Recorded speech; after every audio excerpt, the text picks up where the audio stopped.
Welcome to the Super Bowl 57 pregame and the Apple Music Super Bowl 57 halftime show press conference. Please welcome NFL Network's MJ Acosta Ruiz.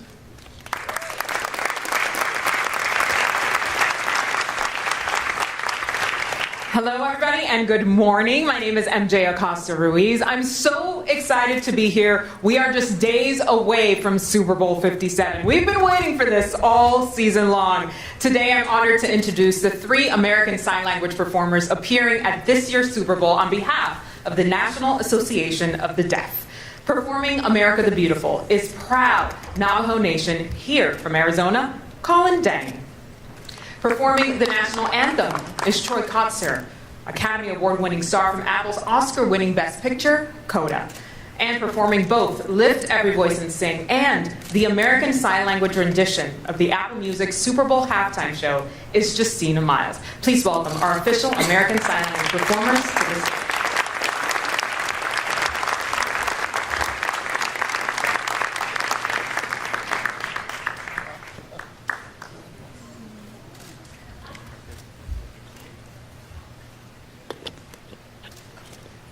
It's an honor to have all of you here today with all of us. Biggest question, what does this performance mean to each of you? And Colin, I'll start with you. Yate, my name is Colin Denny, and what America the Beautiful means to me is it's such an honor to be here representing the Navajo Nation and representing my communities. And you have the deaf, the hearing, and indigenous communities all over America, and it's an honor to represent all 3 of them. All 3 of those communities I mentioned all have 3 things in common: language, culture, and diversity. And that is part of America the Beautiful, because all these communities are still here, and I'm so happy to be representing them and representing myself as well. Thank you, Colin. Troy, what about for you? First and foremost, I'm so proud to have been born and raised in Arizona. This is my hometown. I'm a native of Mesa, Arizona, and I'm honored to be here.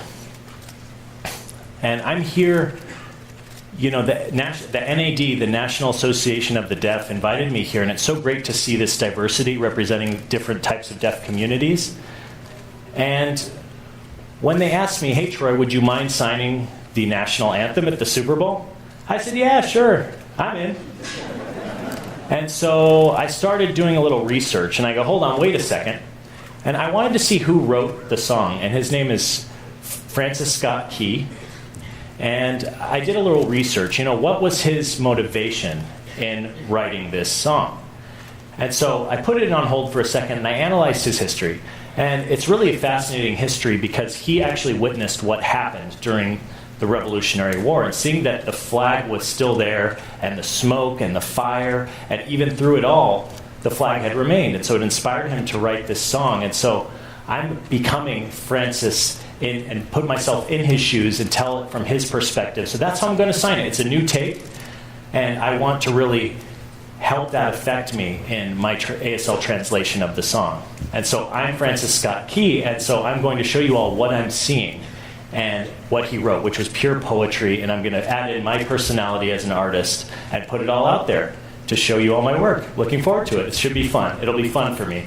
And after I read it, I really felt even prouder to be an American, to tell you the truth, ever. And so I am proud. And I just want to say hi to my wife and daughter. Love you. Oh, hold on. And I just want to tell my 2 older brothers, I'm going to beat you in golf. Well played, Troy. So I'm going to sign Lift Every Voice and Sing. So that song represents resilience for me. And the national anthem never really resonated with me personally. And the Black national anthem is really inspiring and empowering. And so this song is so positive, it's so beautiful, and you don't really hear or see it very often or even hear about it. And there's many folks who don't even know that the Black national anthem exists. So it's not only for me to share this experience with the whole world, but to really bring that empowerment to millions and millions of Black deaf people all over the country who've never really seen that before. And so they should feel inspired, and that's the same way I feel when I feel like that is truly lifting every voice, even my voice. That's beautiful. Before I let you each go here, I'd love to know your favorite lyric from the songs that you will be signing. Colin? Favorite word from the song, favorite sentence from It's American Beautiful. Well, one of the lines is really, how beautiful. And that language and culture and everything to me is beautiful because community is there, and the indigenous community is there, and it is beautiful. For me, I like the line, still there. Because it represents us. We're still here today. We're still alive. We're still there. My favorite line would be the very last line, which says, we march on. And we march on until victory is won. And so that line, I really feel like, really shows that resilience that I mentioned earlier, and the resilience of people and the resilience of their culture. Thank you all for being here, for your answers. I can't wait to see this beautiful texture layer that you add to the pregame performances. Thank you all for being here today. We will see you on Sunday.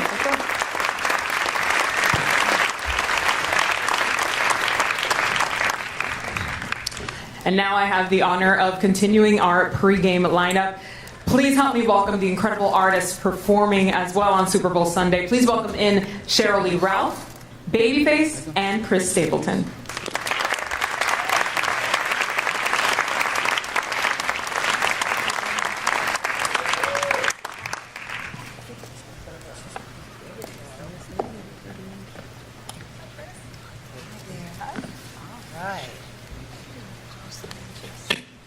I mean, this is the lineup of dreams, really, if you're thinking about it, when you think ahead at Super Bowl Sunday. I would love for each of you to take me through that moment when you got the call that you will be performing in the pregame show for Super Bowl 57. Cheryl Lee, I'll start with you. When first of all, they said, we just got a call, they would like you to sing at the Super Bowl. I said, what? Yes! And it was just like that. Yeah. Yes, absolutely. Thrilled. Never in my wildest dreams did I ever think that I would be singing at the Super Bowl. What is it, 100 million people in the audience? Give or take. Yeah, just a little small thing, But yes. What about for you, Babyface? I wish I go, but it wasn't that.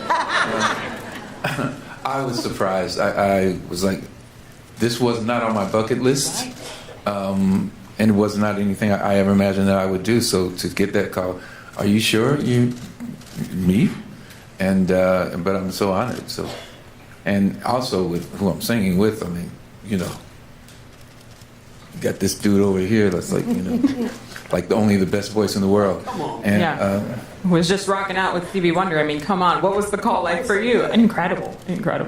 It's one of those calls you think you're not going to get. Right. And then you get the call and you're like, okay, let's do this. Right. All right, so Super Bowl Sunday is going to look very different for you guys than maybe in previous years, right? If you were not performing, what would be your ideal setup? How would you be spending Super Bowl Sunday? Chris, I'll start with you. I'd be sitting at home with the kids. Yeah. On the couch. We'd have snacks and watch the game. It's casual. And you mentioned it's like a holiday, almost an atmosphere, Babyface, and getting together for Super Bowl Sunday. What would that look like for you if you weren't yeah, performing? it was going to be eating somewhere and watching it. Yeah. I don't know where the somewhere always is, but it's always somewhere. Like plans come together. Shirley, I mean, football gal, clearly. Oh my goodness. What was Super Bowl Sunday? I had to make sure I had all of the accoutrement. So when I saw that, I said, yes, we must have the bag representing the team, Philly all the way. You know, it's a Philly thing.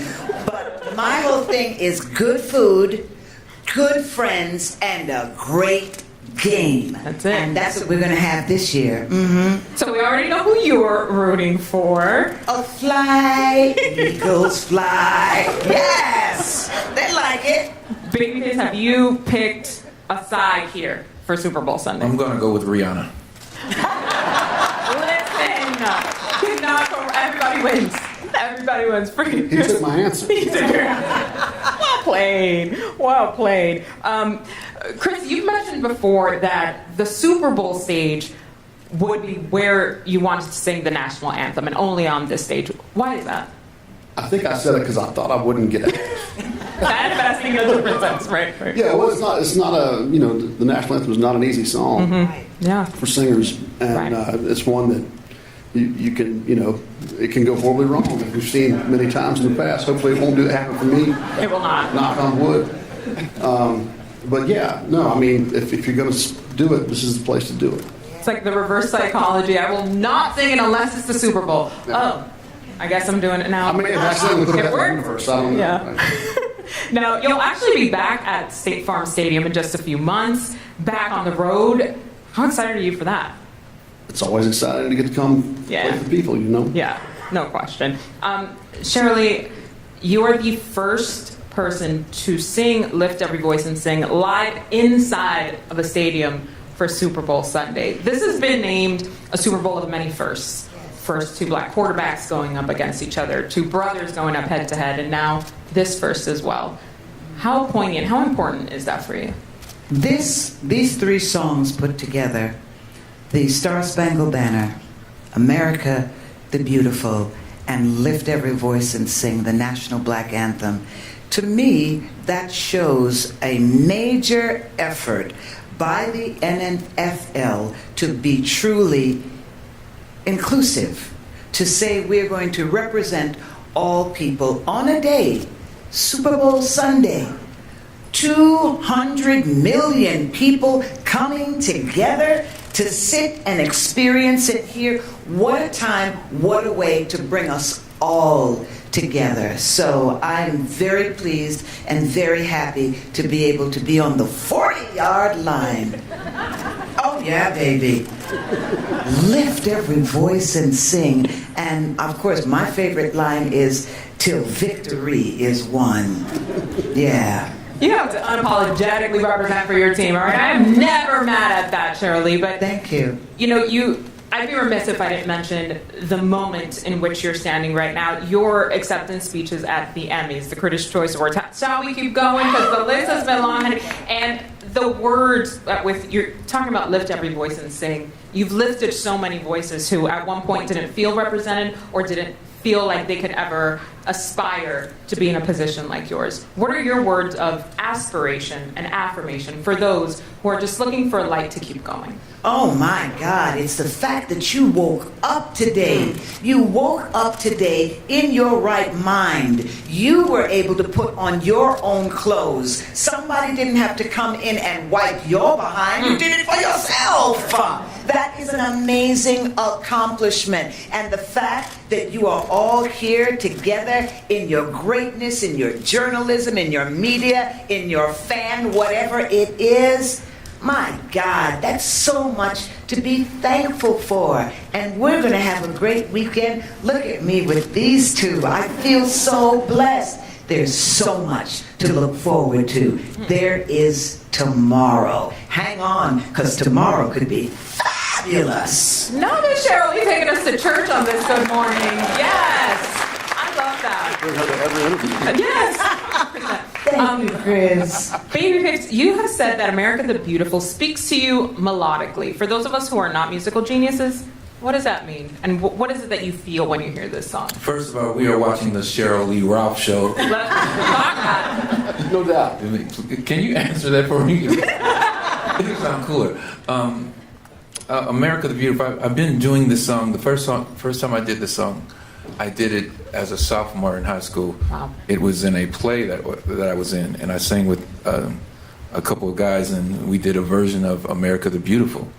And it's hard to believe that, you know, so many years ago, which was a lot of years ago, that I'm here to sing America the Beautiful. Once again, this song that I sang, and back then my mom was in the audience and she couldn't believe that I was like, up there on that stage singing, and like the shy kid that actually got up on stage singing. So to think of her looking at this now and to see me at this moment singing America the Beautiful, it's like full circle. And I didn't see it coming. I didn't know it was coming. But God brings things to you that, you don't look for it. He just gives it to you. So we were just talking earlier, just how are we here? How are we still doing this? And it's just amazing that that we're here. And the melody in that song, it's a lot easier than the Star Spangled Banner. Sorry, Chris. But he's gonna kill it, so I ain't worried about it. Oh, man. Do you have a favorite rendition of America the Beautiful? Well, I mean, I think Ray Charles is the person Absolutely. Yeah. that kills it. Right. Mic drops. We were talking about the national anthem earlier, Whitney Houston, and those snapshot moments, your snapshot moments this Sunday, definitely to be admired and to look forward to. We have some questions from the audience before we wrap up here. First is our NFL Play 60 super kid, Julia Crossley. Hi. Hi, Julia. So, when was the moment you knew you wanted to be in music and entertainment? Oh, we were just sitting backstage talking about that, and it was probably in junior high school. I was part of the choir, and I got a solo, and it was a good solo, and I got this huge applause, and it was like, oh my God, I can't live without that. I have to have that in my life. The way it made me feel, and singing my song and being center stage, that was it for me. That was it. I'm glad I made that choice and didn't become a doctor. I met someone who was a songwriter. I don't know that I ever actually knew that I would, be out on stages as much as I met a man who was a songwriter named Steve Leslie, and when I learned that it was a job that you could have where you could sit in a room and write songs for a living, I said, no, that's for me. And over time I snuck back on stage a little bit and wound up sitting here. But I've always loved music, and so knowing that I love music kind of took me down the road. Bring us on home, Babyface. What about for you? It was I fell in love with this girl, and I had to I picked up a guitar so I could learn how to write a song for her and about her, and She had the whip appeal. well, that didn't exist back then. But that was what made me want to actually start figuring it out. And I obviously listened to music all the time, but what made me want to become a writer was because I wanted to put my words down, all these things I was feeling, I wanted to put it down in a song. So that started it. The epic conduit of music. That's beautiful. All right, we have another question from Entertainment Tonight, Kevin Frazier. Kevin. Hey, Kevin. Hey, y'all. How you doing? Real quick, I want to shout out MJ for the great job she's doing. Thank you, Kevin. And then we have 3 very unique artists that will perform in the pregame show. You worked on a unique twist to each one of these iconic songs.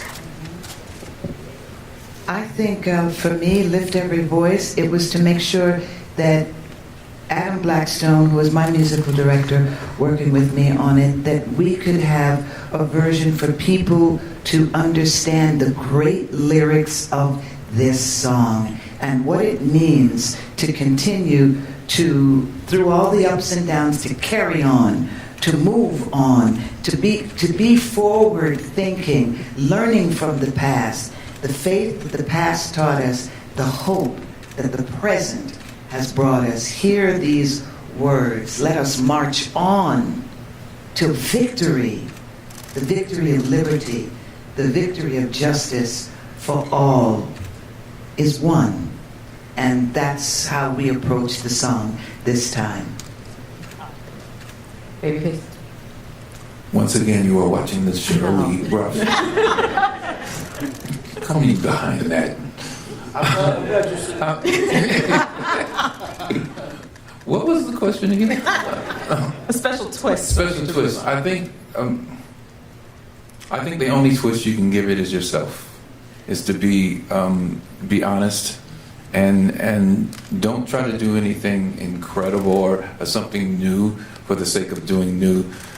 Give the words life to what it means to you as you sing it. So I'm just going to try to be as real as I can with it and with my voice, and it'll be what it'll be. I can't follow either one of those, but I'm going to go out there and play, and play it like I would play it, and that's if that's a twist, then so be it. Thank you, Kevin. Thank you, Julia, for your questions. And thank you, Shirley, Babyface, and Chris. Cannot wait to see what's coming on Sunday from each and every one of you. Really appreciate you all coming out here and spending some time here with the media ahead of Super Bowl Sunday. Thank you. Thanks, media. Thank you. All right, up next, we'll hear from Apple Music's Nadeska Alexis and Rihanna on her much-anticipated halftime show performance. Yeah. I'll follow you.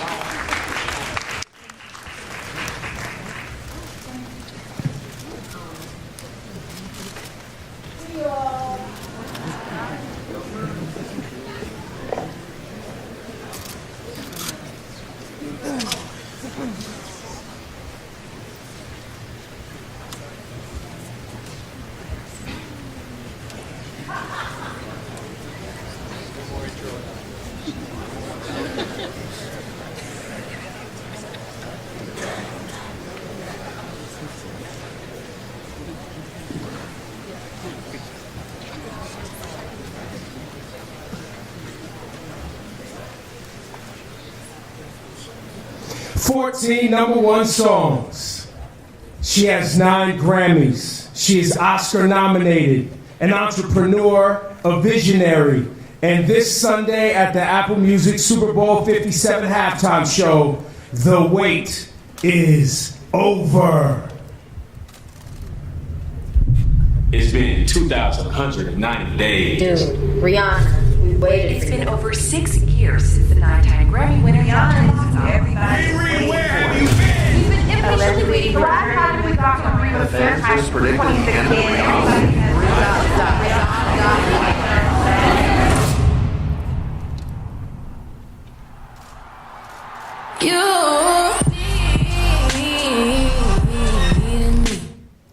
Okay, from Apple Music Radio and the host of the Nadeska Show, please welcome our girl, Nadeska Alexis.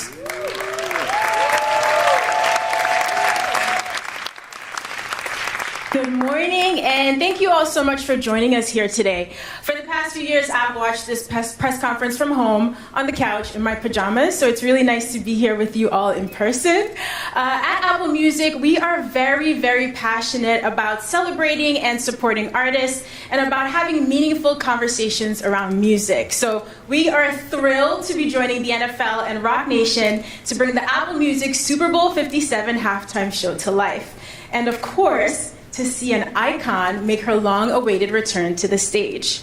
Today, we get to hear what this moment means to her directly from her. So please join me in welcoming Rihanna.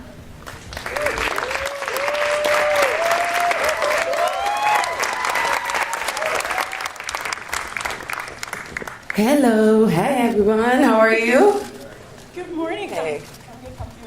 Okay. It's so nice to have you here. Thank you. It's my pleasure. It's my pleasure. Listen, I know you've been working really, really hard to get ready for this show and probably haven't gotten enough sleep, but you still look like you're glowing from within. Is that the Fenty highlighter, or you're just excited to hang out with us this morning? The Fenty highlighter is definitely helping today because I have yet to sleep. We were working at the venue all last night, and I kind of just stayed there, ended up in a prep, and somehow I'm here at a press conference right now. Here and smiling at a press conference, and you still have a long day ahead. You have rehearsals later. So, going into a show like this, we all know you're going to put on an incredible show, and we're so excited. But at the end of the day, you're still a human, right? And you still need to get yourself mentally ready for this. So how do you prepare for a date like today? I listened to Needed Me about 100 times this morning, and I felt good to go, but you probably have a better strategy. A day like today? And a day like Sunday. Sunday. Now that's the one. I mean, I've been so focused on the Super Bowl, I totally forgot my birthday's coming up. I totally forgot about Valentine's Day. I am just like Super Bowl, Super Bowl, Super Bowl. So it's a lot of preparation, a lot of moving parts. And this is the week that it really is being tested. Everyone, we're just tightening up everything. Everybody's dialing in, everybody's tuning up. And a lot of moving parts. I mean, it's literally like 300 to 400 people breaking the stage down and building it back up and getting it out in 8 minutes. It's incredible. It's almost impossible. But if it's impossible, that means you could do it. Because you've always been that person who could do it. I don't know that I could do that in 8 minutes, but we're excited to do the Super Bowl. We are. We've been working on it for a while, and every day it just gets closer and closer to the finished product. And today's a really big rehearsal, really important one, so that's going to be crucial for Sunday. I'm excited to see that. And, I'm a big believer in timing, that some of the most special and magical moments in our lives, they line up in a way that I think that we can't always anticipate and predict. It's like the universe knows. So I'm wondering for you, what does it feel like for this performance to land at this moment in your life and in your career? It feels like it could have only been now. Yeah. I mean, when I first got the call to do it again this year, I was like, you sure? Like, I'm 3 months postpartum. Like, should I be making major decisions like this right now? Like, I might regret this. But when you become a mom, there's something that just happens where you feel like you could take on the world, you can do anything, and the Super Bowl is one of the biggest stages in the world. So as scary as that was, because I haven't been on stage in 7 years, there's something exhilarating about the challenge of it all. And it's important for me to do this year. It's important for representation. It's important for my son to see that. It is. You make taking on a new challenge look easy. And I know that it isn't, because again, you are a human being, but you've always seemed so brave and, like one to take risks. And I actually want to share something with you, because I think it's important for you to take a minute to reflect, which you probably haven't been able to do because you're so busy. So for anyone who doesn't know, a couple years ago, Rihanna released this beautiful coffee table book, and you got to take a journey through her life. And my favorite part was an excerpt. It was from, I think, her grade school report card. So here's what her teacher wrote about her. She is sure of herself and displays a positive attitude. I still see that today. She's friendly. She takes a leading role in group activities. She expresses her ideas clearly and intelligently, and she's very relaxed in acting out ideas. We have seen you evolve over the years, from your first album to becoming a mom and a businesswoman and a music powerhouse, but you still very much seem like that little girl in that report card. That was trippy to hear you read that out, because I feel like you were kind of describing me right now, especially the relaxed part. That's a Caribbean thing. It really is. Yeah, it seems like your values haven't changed over time, although you've obviously grown in a lot of other ways. It's true. It's true. A lot of my core values have never left me. A lot of the lessons I've learned in my earliest years, I have never forgotten. And I carry them throughout my life and my career. Your work ethic is definitely one of those things.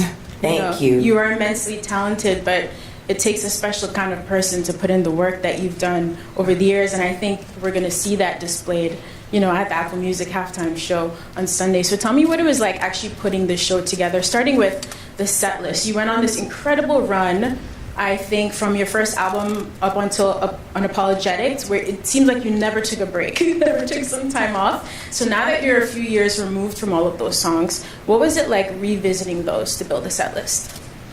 The set list was the biggest challenge. That was the hardest part.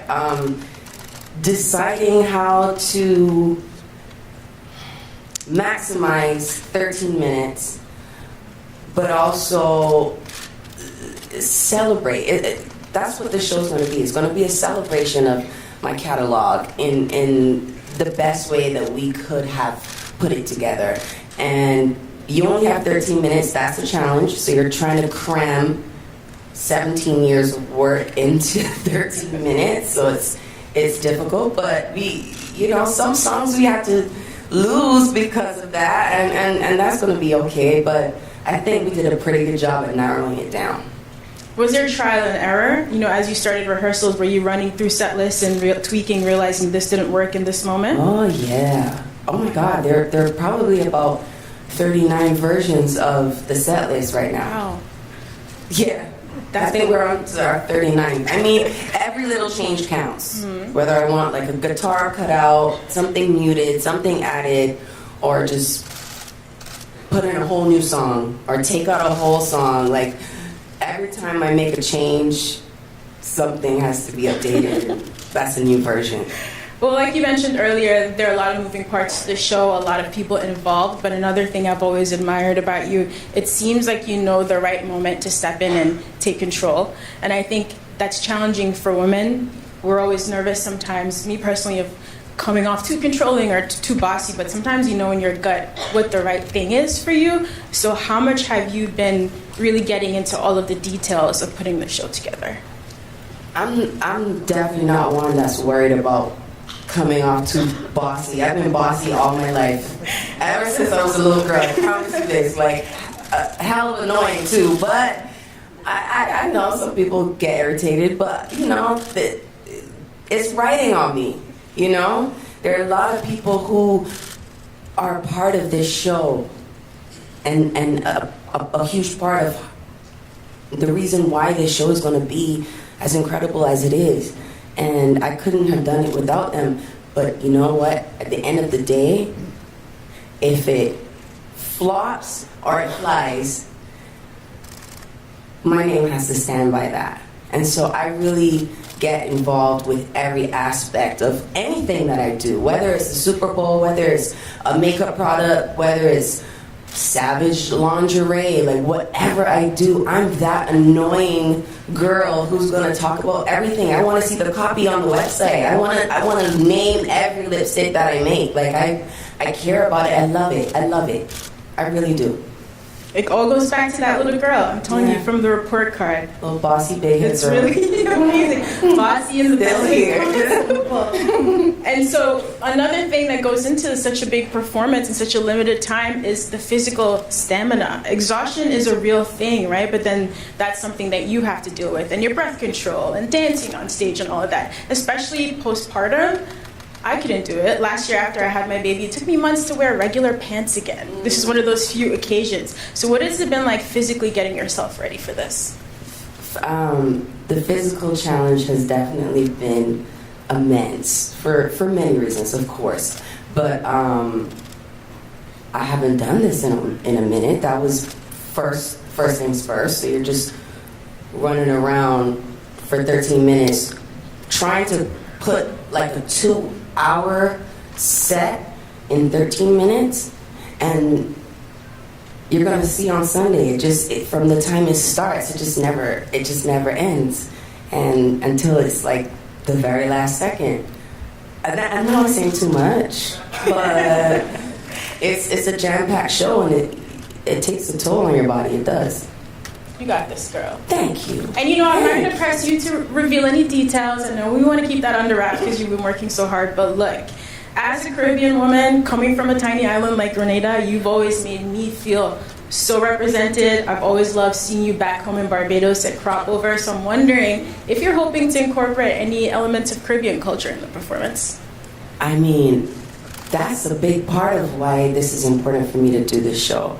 Representing for immigrants, representing for my country, Barbados, representing for Black women everywhere. I think that's really important. That's key for people to see the possibilities. And I'm honored to be here. I'm honored to be doing this year. I can't wait to see it. And we're so excited to have you back in music. Of course we missed you, but you have a whole human being now to take care of. And I know it sounds like for you, work-life balance was not necessarily a thing because you always considered those the same. But is that different now, having a child plus work? Yes, it's very different. The balance is almost impossible because no matter how you look at it, work is always something that's going to rob you of time with your child. That's the currency now, and that's where it goes. The magnitude of how much it weighs.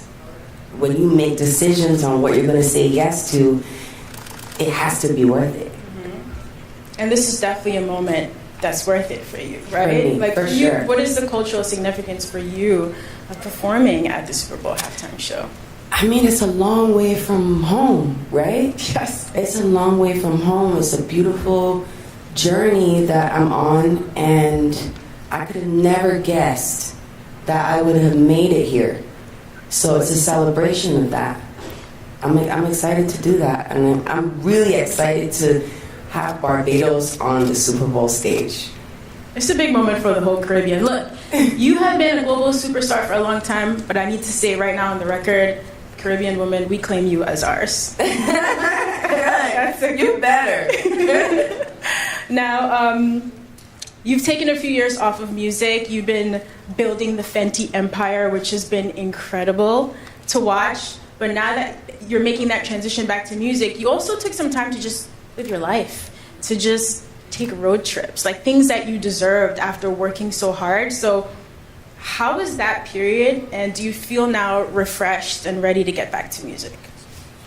The pandemic kind of, in a weird way, forced me to slow down. Mm-hmm. And then when you have all these boundaries and restraints and rules, and you have to stay home, you kind of get creative with ways to stay entertained in a way. And road tripping was one of those things that I've always loved. I just usually road trip while I'm on tour. That's the road trip. I know. So I got to feel the things I love about tour without having the commitment of the show every single day. It was just nice to appreciate that time. I really enjoyed it, actually.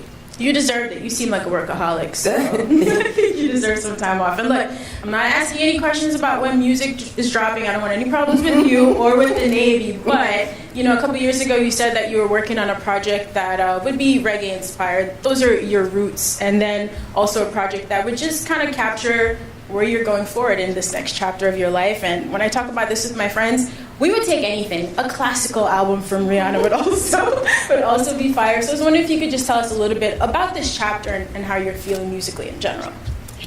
Musically, I'm feeling open. I'm feeling open to exploring, discovering, creating things that are new, things that are different, things that are off, weird, might not ever like make sense to my fans, you know, the people that know the music that I put out, that I just want to play. I want to have fun. I want to have fun with music. You should have fun with the music and have fun on that Super Bowl stage on Sunday. You put in all of the work. You're ready. This is in your bones. And now it's just important for you to go out and have a good time. So promise me that you'll have fun. I got you, girl. I promise. That's one of my main things. I promised myself that I would have fun. All right. That's great. And now, if it's cool with you, some of your young fans have some questions for you. If you're cool to answer those. Of course. All right. Let's do it. So the first question is from Phoenix Children's. Hi, Lisa. I'm from Phoenix Children's Hospital, and I love dancing and playing golf. I also love your makeup. It's so good. Thank you. And my question to you is, what was your favorite album to record? Ooh. Maybe favorite album to record or my favorite album? Let's get both. Okay, I really enjoyed recording Loud and Diamonds. I was on the road for both of those albums when I created them. I was touring one album, making the next, and then I came back and toured that album and made the next. And then Anti was the first time that I took my time making an album while not being on tour. And that frustrated my fans a bit, and here I am doing it again to them.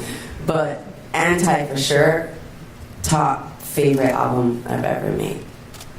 A great album. Thank you, Anissa. Thank you. And we have one more question from NFL Play 60 Super Kid. Hi, I'm Julia. Hello. And my question is, when you first started pursuing music, what was the most important thing you learned in order to succeed in the industry? To stay humble. Stay humble, because if not, this industry will humble you one way or the other.